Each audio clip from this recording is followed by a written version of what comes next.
विनायक चतुर्थी व्रत कथा। नमस्कार भाइयों बहनों, जय मां गायत्री। आप सभी का मेरे YouTube चैनल शुभकर माही अष्टो में स्वागत है।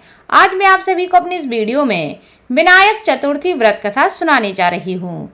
आप लोगों से विनम्र निवेदन है, अगर आप मेरे चैनल पर पहली बार आए हैं तो प्लीज़ हमारे चैनल को सब्सक्राइब, वीडियो को लाइक और वीडियो को ज़्यादा से ज़्यादा शेयर अवश्य करें, ताकि आपके साथ साथ आपके अपने भी इस कथा का लाभ ले सकें और भगवान गणेश की कृपा आपके साथ आपके घर परिवार पर हमेशा बनी रहे। पौराणिक कथा के अनुसार एक बार भगवान शिव तथा माता पार्वती नर्मदा नदी के किनारे बैठे हुए थे। वहां पर बैठे बैठे माता पार्वती ने भगवान शिव से कहा कि समय व्यतीत करने के लिए चौपड़ खेला जाए। भगवान शिव चौपड़ खेलने के लिए तैयार हो गए, परंतु इस खेल में हार जीत का फैसला कौन करेगा, यह प्रश्न उनके समक्ष उठा।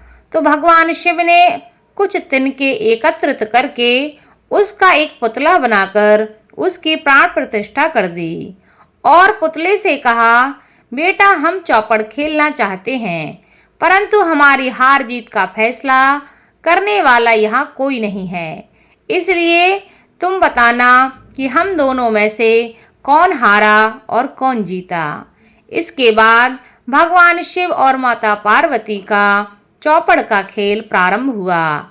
यह खेल 3 बार खेला गया और संयोग से तीनों बार माता पार्वती ही जीत गईं। खेल समाप्त होने के बाद बालक से हार जीत का फैसला करने के लिए कहा गया, तो उस बालक ने महादेव को विजयी बताया। यह सुनकर माता पार्वती को क्रोध आ गया और क्रोध में उन्होंने उस बालक को लंगड़ा होकर कीचड़ में पड़े रहने का श्राप दे दिया। बालक ने माता पार्वती से माफी मांगी और कहा कि यह मुझसे अज्ञानतावश ऐसा हुआ है, मैंने किसी द्वेष भाव से ऐसा नहीं किया है, कृपया कर मुझे क्षमा कर दें। बालक द्वारा क्षमा मांगने पर माता पार्वती ने कहा, यहाँ गणेश पूजन के लिए नाग कन्याएं आएंगी, उनके कहे अनुसार तुम गणेश व्रत को करो, ऐसा करने से तुम मुझे प्राप्त करोगे। यह कहकर माता पार्वती और भगवान शिव कैलाश पर्वत पर चले गए। 1 वर्ष के बाद उस स्थान पर नाग कन्याएं आईं।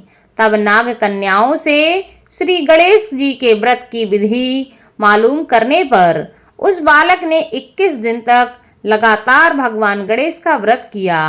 उनकी श्रद्धा से प्रसन्न करने के लिए उनका पूजन किया। उन्होंने बालक को मनोवांछित फल मांगने के लिए कहा। उस पर बालक ने कहा कि हे विनायक, मुझ में इतनी शक्ति दीजिए कि मैं अपने पैरों से चलकर अपने माता पिता के साथ कैलाश पर्वत पर पहुंच सकूं और वे यह देखकर प्रसन्न हों। तब बालक को वरदान देकर भगवान श्री गणेश अंतर्ध्यान हो गए। इसके बाद वह बालक कैलाश पर्वत पर पहुंच गया और कैलाश पर्वत पर पहुंचने की अपनी कथा उसने भगवान शिव को सुनाई।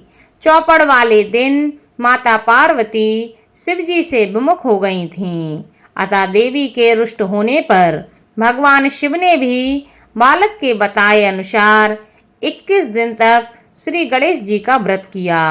इस व्रत के प्रभाव से माता पार्वती के मन से भगवान शिव के लिए नाराजगी समाप्त हो गई। तब यह व्रत विधि भगवान शंकर ने माता पार्वती को बताई। यह सुनकर माता पार्वती के मन में भी अपने पुत्र कार्तिकेय से मिलने की इच्छा जागृत हो गई।